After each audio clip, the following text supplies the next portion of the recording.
আসসালামু আলাইকুম। নবম দশম শ্রেণীর সুপ্রিয় শিক্ষার্থীবৃন্দ, আশা করছি তোমরা সকলে ভালো আছো। তোমাদের বাংলা গদ্য পদ্যের ধারাবাহিকভাবে আমি তোমাদেরকে ভিডিও দিচ্ছি, তার ধারাবাহিকতায় 21-এর গল্পের ভিডিওটি আজকে তোমাদেরকে দিব। তোমাদের মধ্যে অনেকেই কমেন্ট করে বলেছো আগে 21-এর গল্পের যে খুঁটিনাটি বিষয়গুলো আছে সেগুলো নিয়ে ভিডিও তৈরি করার জন্য, বাকিগুলো পরবর্তী ধারাবাহিকভাবে দেওয়ার জন্য। তার ধারাবাহিকতায় আমি আজকে তোমাদের জন্য 21-এর গল্পের যে বিষয়বস্তু আছে সেটা থেকে কোন কোন বিষয়গুলো থেকে এমসিকিউ হবে তা নিয়ে আলোচনা করব। 21-এর গল্প এটি নেওয়া হয়েছে গল্প সমগ্র থেকে, জহির রায়হানের লেখা। লেখক জহির রায়হান, যার জন্ম 1935 এবং মৃত্যু হলো 1972 সালে। তিনি কি মরেছেন তার কোনো নির্দিষ্ট প্রমাণ নেই। তিনি 1972 সালে নিখোঁজ হয়ে যান। এর পরবর্তীতে তার লাশ আর পাওয়া যায়নি। জহির রায়হানের জন্মসাল এখানে দেওয়া আছে। ফেনী জেলার মজুপুর গ্রামে জন্মগ্রহণ করেন। তার আসল নাম ছিল মোহাম্মদ জহিরুল। 1958 সালে তিনি ঢাকা বিশ্ববিদ্যালয় থেকে বাংলায় স্নাতক সম্মান ডিগ্রি লাভ করেন। একজন ছোট গল্পকার ও ঔপন্যাসিক হিসেবে জহির রায়হানের খ্যাতি ছিল।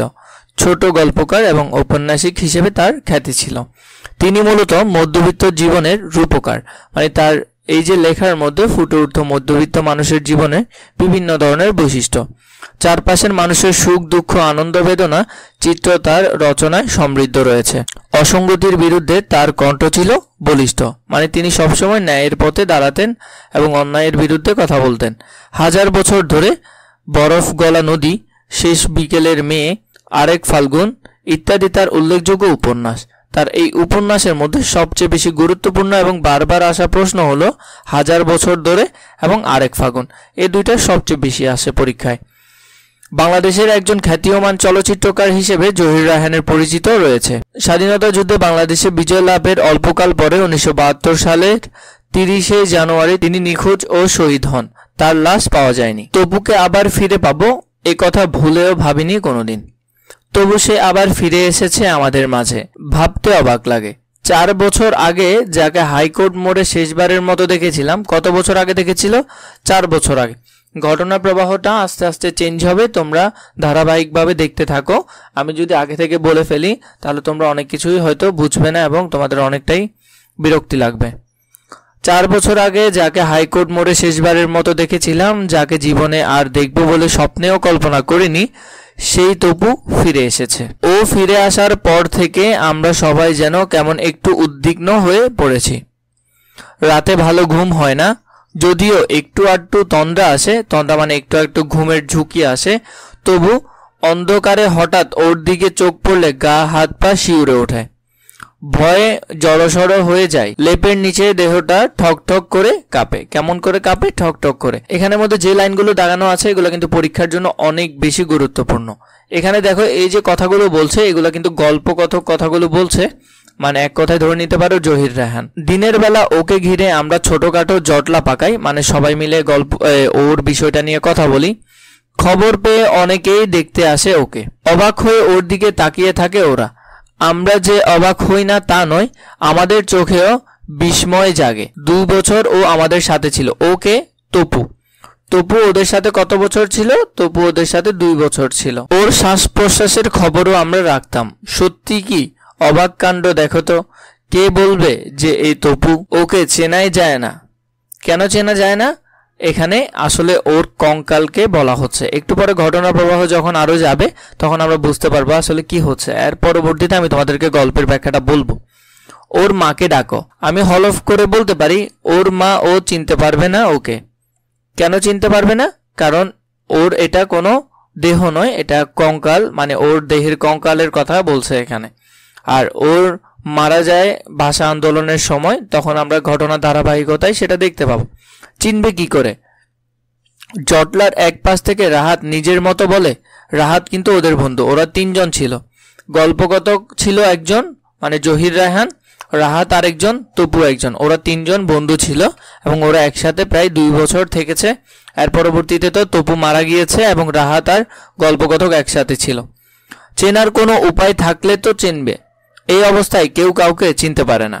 বলে একটা দীর্ঘশ্বাস ছাড়ে। আমরাও কেমন যেন আনমনা হয়ে পড়ি ক্ষণেকের জন্য।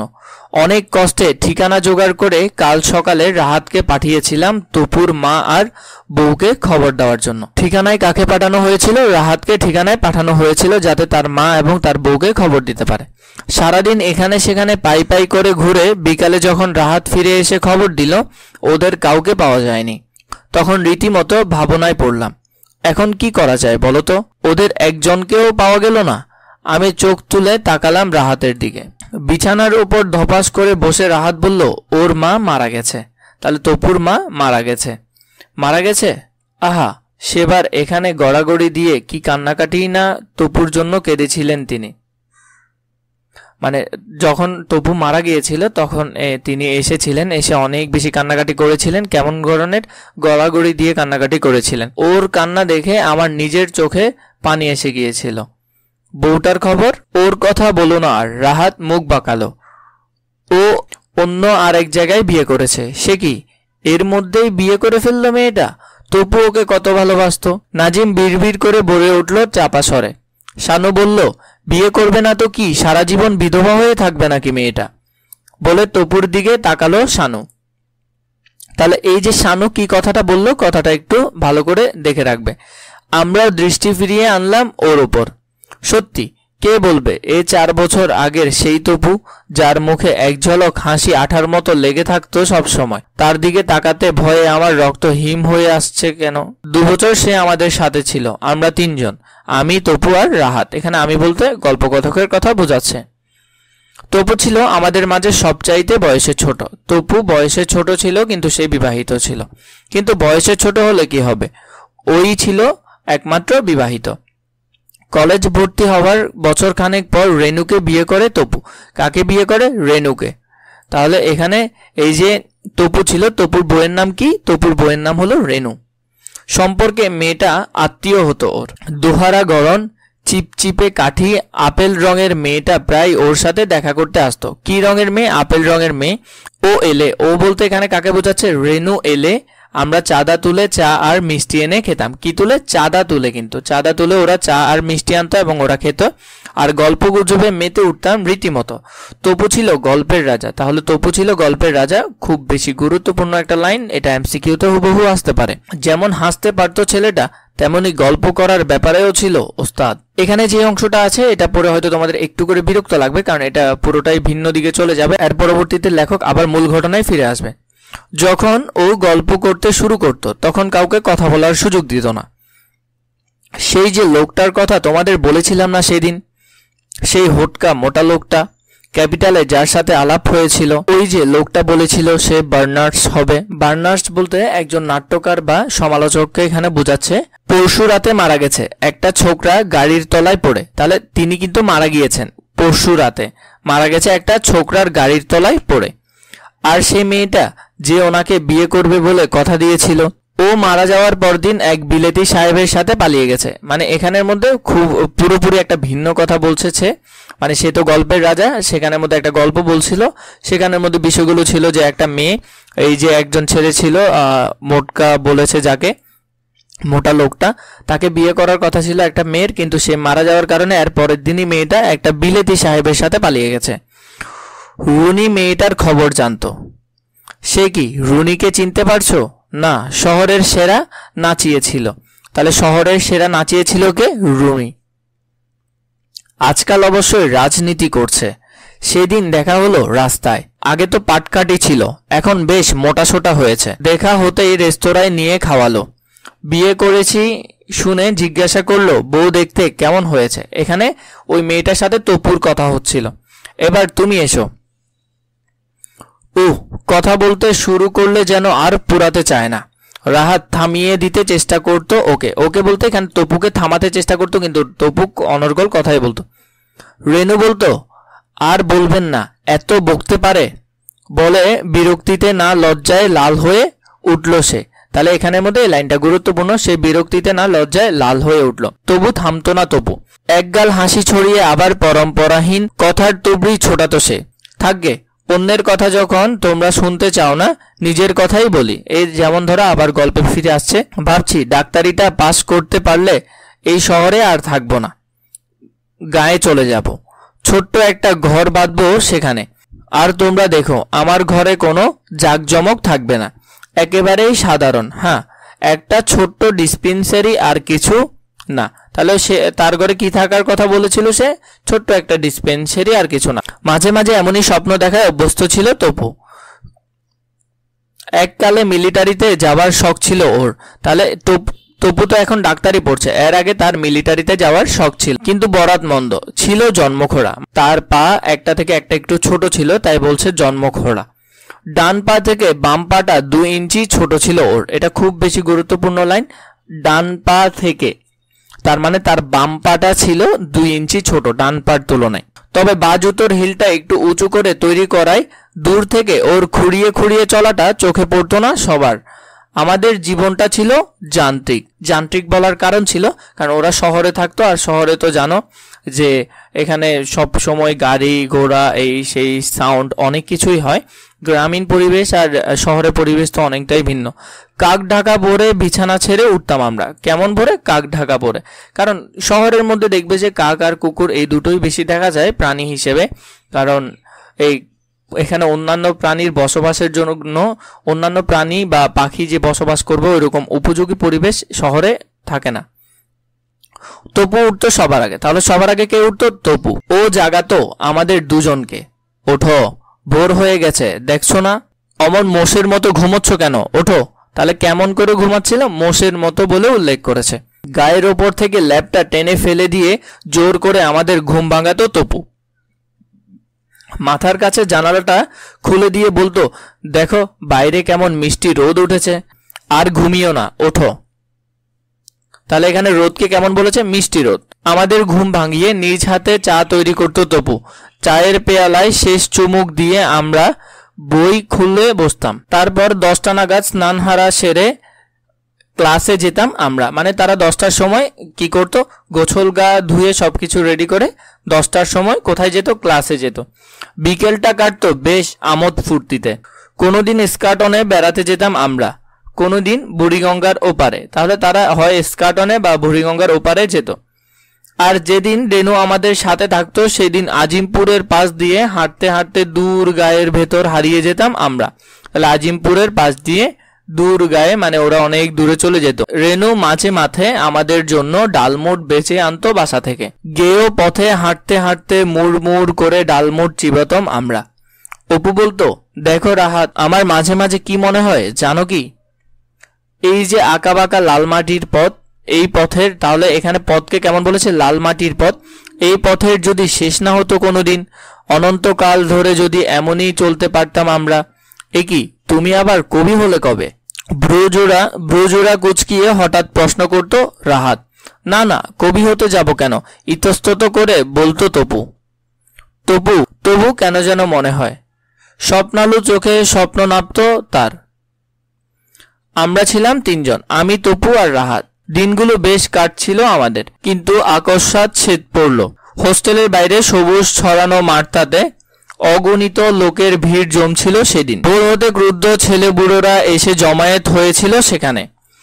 কারো হাতে ফ্ল্যাগ কার্ড, কারো হাতে স্লোগান দেওয়ার চুঙ্গ, আবার কারো হাতে লম্বা লাঠিও ঝোলানো কয়েকটা রক্তাক্ত জামা। তর্জনী দিয়ে ওরা জামাগুলো দেখাচ্ছিল, আর শুকনো ঠোঁট নেড়ে এলোমেলো আর কি যেন বলছিল নিজেদের মধ্যে। তপু হাত ধরে টান দিল আমায়। এসো। কোথায়? কেন? ওদের সাথে। চেয়ে দেখি সমুদ্র গভীর জনতা ধীরে ধীরে চলতে শুরু করেছে। এসো, চলো। আমরা মিছিলে পা বাড়ালাম। একটু পর পেছনে দেখি রেনু হাঁপাতে হাঁপাতে আমাদের দিকে ছুটে আসছে। দৌড়ে এসে তপুর হাত চেপে ধরল রেনু। কোথায় যাচ্ছ তুমি? বাড়ি চলো। পাগল নাকি? তপু হাতটা ছাড়িয়ে নিল। তারপর বলল, তুমিও চলো না আমাদের সাথে। না, আমি যাব না, বাড়ি চলো। রেনু আবার হাত ধরল ওর। কি বাজে বকছেন? রাহাত রেগে উঠল এবার। বাড়ি যেতে হয়, আপনি যান, ও যাবে না। মুখটা ঘুরিয়ে রাহাতের দিকে ক্রুদ্ধ দৃষ্টিতে এক পলক তাকালো রেনু। তারপর কাঁদো কাঁদো গলায় বলল, দোহাই তোমার, বাড়ি চলো, মা কাঁদছেন। বললাম তো যেতে পারবো না। যাও। হাতটা আবার ছাড়িয়ে নিল তপু। রেনুর করুণ মুখের দিকে তাকিয়ে মায়া হলো। বললাম, কি ব্যাপার, আপনি এমন করছেন কেন? ভয়ের কিছু নেই, আপনি বাড়ি যান।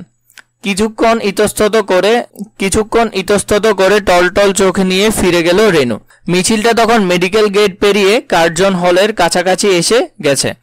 তিনজন আমরা পাশাপাশি হাঁটছিলাম। রাহাত স্লোগান দিচ্ছিল। তাহলে রাহাত কি করছিল এটা গুরুত্বপূর্ণ। আর তপুর হাতে ছিল একটা মস্ত ফ্ল্যাগ কার্ড। তাহলে তপুর হাতে ছিল একটা ফ্ল্যাগ কার্ড, এটা মনে রাখবে। তার উপর লাল কালিতে লেখা ছিল, কি কালিতে? লাল কালিতে লেখা ছিল রাষ্ট্রভাষা বাংলা চাই। মিছিলটা হাইকোর্ট মোড়ে পৌঁছাতে আকস্মাৎ আমাদের সামনে লোকগুলি চিৎকার করে পালাতে লাগলো চারপাশে। ব্যাপারটা কি বুঝবার আগে চেয়ে দেখি ফ্ল্যাগ কার্ড সহ মাটিতে লুটিয়ে পড়েছে তপু। কপালের ঠিক মাঝখানটার গোল একটা গর্ত, আর সেই গর্ত দিয়ে নির্ঝরের মতো রক্ত ঝরছে তার। তপু! রাহাত আর্তনাদ করে উঠল, মানে চিৎকার মেরে উঠল। আমি তখন বিমূঢ়ের মতো দাঁড়িয়েছিলাম। দুজন মিলিটারি ছুটে এসে তপুর মৃতদেহটা তুলে নিয়ে গেল আমাদের সামনে থেকে। আমরা একটু নড়লাম না, বাধা দিতে পারলাম না। দেহটা যেন বরফের মতো জমে গিয়েছিল। তারপর আমিও ফিরে আস্তে আস্তে চিৎকার করে উঠলাম, রাহাত কোথায়? হতবাক হয়ে আমার দিকে তাকালো রাহাত। তারপর উভয়ে ঊর্ধ্বশ্বাসে দৌড় দিলাম আমরা ইউনিভার্সিটির দিকে। সে রাতে তপুর মা এসে গড়াগড়ি দিয়ে কেঁদেছিল এখানে। তাহলে তপুর মা কেমন করে কেঁদেছিল? গড়াগড়ি দিয়ে, এটা আমরা আগেও দেখেছি। রেনুও এসেছিল, তার বউ এসেছিল। পলকহীন চোখ জোড়া দিয়ে অশ্রু ফোয়ারা নেমেছিল তার, কিন্তু আমাদের দিকে একবারও তাকায়নি সে। একটা কথাও আমাদের সাথে বলেনি রেনু। রাহাত শুধু আমার কানে ফিসফিস করে বলেছিল, তপু না মরে আমি মরলেই ভালো হতো। কি অবাক কাণ্ড দেখো তো, পাশাপাশি ছিলাম আমরা, অথচ আমাদের কিছু হলো না। গুলি লাগলো কিনা তপুর কপালে, কি অবাক কাণ্ড দেখো তো। তারপর 4টে বছর কেটে গেছে। 4 বছর পর তপুকে ফিরে পাবো একথা ভুলেও ভাবিনি কোনোদিন। তপুর মারা যাওয়ার পর রেনু এসে একদিন মালপত্র সব নিয়ে গেল ওর। কি কি ছিল? 2টো সুটকেস ছিল, একটা বইয়ের ট্রাঙ্ক ছিল, একটা বেডিং ছিল, মানে একটা খাট ছিল। সেদিনও মুখ ভার করেছিল রেনু, কথা বলেনি আমাদের সাথে। শুধু রাহাতের দিকে এক পলক তাকিয়ে জিজ্ঞেস করেছিল, ওর একটা গরম কোট ছিল না? কোটটা কোথায়? ও, ওটা আমার সুটকেসে। ধীরে কোটটা বের করে দিয়েছিল রাহাত। এরপর দিন কয়েক তপুর সিটটা খালি পড়েছিল। মাঝে মাঝে রাত শেষ হয়ে এলে আমাদের মনে হতো কে যেন গায়ে হাত দিয়ে ডাকছে আমাদের, ওঠো, আর ঘুমিও না, ওঠো। চোখ মেলে কাউকে দেখতে পেতাম না, শুধু ওর শূন্য বিছানার দিকে তাকিয়ে মনটা ব্যথায় ভরে উঠত। তারপর একদিন তপুর সিটে নতুন ছেলে এলো একটা। সে ছেলেটা বছর 3 ছিল। তাহলে কয়দিন ছিল? বছর 3 ছিল। তারপর এলো আরেকজন, আমাদের নতুন রুমমেট, বেশ হাসি খুশি ভরা মুখ। সেদিন সকালে বিছানায় বসে অ্যানাটমির পাতা উল্টাচ্ছিল সে। অ্যানাটমি মানে জীববিজ্ঞানের বই। তার চৌকির নিচে একটা ঝুড়িতে রাখা স্কেলিটনের স্কেলিটন মানে হলো যে কঙ্কাল, আর স্কালটা মানে হলো যে মাথার খুলি বের করে দেখছিল, আর বইয়ের সাথে মিলিয়ে পড়ছিল সে। তারপর এক সময় হঠাৎ রাহাতের দিকে তাকিয়ে জিজ্ঞাসা করলো, রাহাত সাহেব একটু দেখুন তো, আমার স্কালের মানে আমার মাথার যে খুলিটা আছে কঙ্কালের, সেটার কপালের মাঝখানটায় একটা গর্ত কেন? কি বললে? চমকে উঠে উভয়ে তাকালাম ওর দিকে। রাহাত উঠে গিয়ে স্কালটা তুলে নিল হাতে। ঝুঁকে পড়ে সে দেখতে লাগলো অবাক হয়ে। হ্যাঁ, কপালের মাঝখানটায় গোল একটা ফুটো। রাহাত তাকালো আমার দিকে। ওর চোখের ভাষা বুঝতে ভুল হলো না আমার। বিড়বিড় করে বললাম, বা পায়ের হাড়টা 2 ইঞ্চি ছোট ছিল ওর। কথাটা শেষ না হতেই ঝুড়ি থেকে হাড়গুলো তুলে নিল রাহাত। হাতগুলো ঠক ঠক করে কাঁপছিল ওর। একটু পরে উত্তেজিত গলায় চিৎকার করে বলল, বা পায়ের টিবিয়া ফেবুলাটা 2 ইঞ্চি ছোট, মানে ডান পা থেকে বাম পাটা 2 ইঞ্চি ছোট। দেখো দেখো। উত্তেজনায় আমিও কাঁপছিলাম। ক্ষণকাল পরে স্কালটা 2 হাতে তুলে ধরে রাহাত বলল, তবু, বলতে গিয়ে গলাটা ধরে এলো ওর। তাহলে গল্পটা আমরা বুঝতে পারলাম যে তাদের 3 বন্ধুর মধ্যে যখন তারা মিছিলে গিয়েছিল তখন এক বন্ধুর কপালে গুলি লাগাতে সে মারা গিয়েছিল, যার নাম তপু ছিল। তপু যখন মারা গিয়েছিল এর পরবর্তীতে 4 বছর কেটে যায়। হঠাৎ করে একদিন ওদের এখানে যে রুমমেট এসেছিল সে হুট করে যে স্কালটা ছিল সেটা বের করে দেখে যে সেখানে মাথা বরাবর একটা খুলি। তখন তারা বুঝতে পারে যে এটা তপুরি কঙ্কাল। এখানের মধ্যে শব্দার্থ যেগুলো দাগানো আছে এগুলো খুব বেশি গুরুত্বপূর্ণ, ভালো করে দেখে নিবে। এরপর দেখো পাঠ পরিচিতির মধ্যে যেসব বিষয়গুলো পরীক্ষা আসবে, 21 গল্প শীর্ষক ছোট গল্পটি জহির রায়হানের গল্প সমগ্র থেকে সংকলন করা হয়েছে। মোস্ট ইম্পর্টেন্ট একটা প্রশ্ন, এটা পরীক্ষায় আসতে পারে। 1952 সালে ভাষা আন্দোলনের পটভূমিতে রচিত এই গল্পে প্রতিফলিত হয়েছে প্রাণোচ্ছল ও স্বপ্নবান এক তরুণের আত্মত্যাগ এখানে ফুটে উঠেছে। গল্পটিতে কথক নিজেও একটি চরিত্র, অর্থাৎ এই গল্পে ঘটনামালা উপস্থিতি হয়েছে প্রথম পুরুষের বয়ানে। তাহলে এটা খুব বেশি গুরুত্বপূর্ণ, প্রথম পুরুষের বয়ানে এটি এখানে উপস্থাপন হয়েছে। এছাড়া এটা যদি তোমরা ভালো করে পড়ে নাও, এখান থেকে তোমরা পুরো গল্প সম্পর্কে অনেক ভালো ধারণা পেয়ে যাবে। তবু 21 গল্পের প্রধান চরিত্র, তাহলে এখানে মূল চরিত্র বা নায়ক চরিত্র ছিল তবু, সে বিবাহিত, তার বইয়ের নাম ছিল রেনু। এভাবে করে গল্পটা তোমরা এখান থেকে দেখে নিবে। এছাড়া যদি এমসিকিউ পর্ব প্রয়োজন হয় বা অন্যান্যগুলোর প্রয়োজন হয়, সেটা আমাকে কমেন্ট করে জানাবে।